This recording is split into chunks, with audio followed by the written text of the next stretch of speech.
He's a famously brief guy, standing at 5'7" high. He's had no problem drawing in beautiful, tall ladies, Nicole Kidman, 5'11", and Katie Holmes, 5'9", to name just two. At just 5'7" tall, this Hollywood sweetheart has no scarcity of female admirers.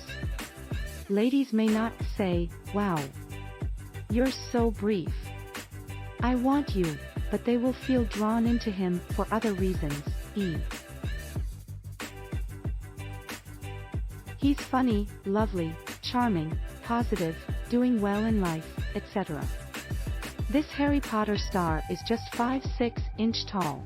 However, it hasn't stopped female fans from lining the sides of red carpets anywhere he goes in the hope of capturing his eye. At just 5'7" tall, this previous rapper is wed to fashion model Rhea Durham, who stands at just over 5'9", without her heels. Simply have a look around you in your local mall. Guys of all shapes and sizes are out there with their partner, girlfriend or lover.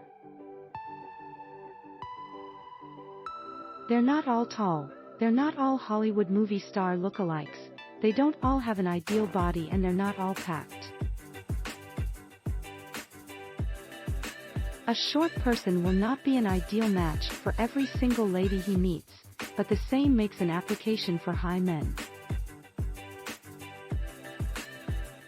Brief guys who be successful with women versus those who do not. If a brief guy is confident, funny, cool and successful in life, or if a man has confidence and purpose in life and he's on his way to ending up being successful, then he's got the type of alpha qualities that make him a sexually appealing M.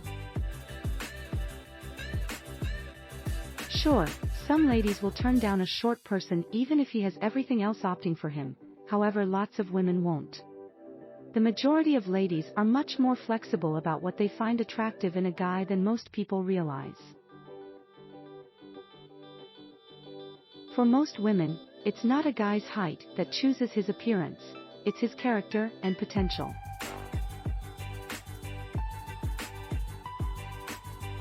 Thanks for watching. Please subscribe and like.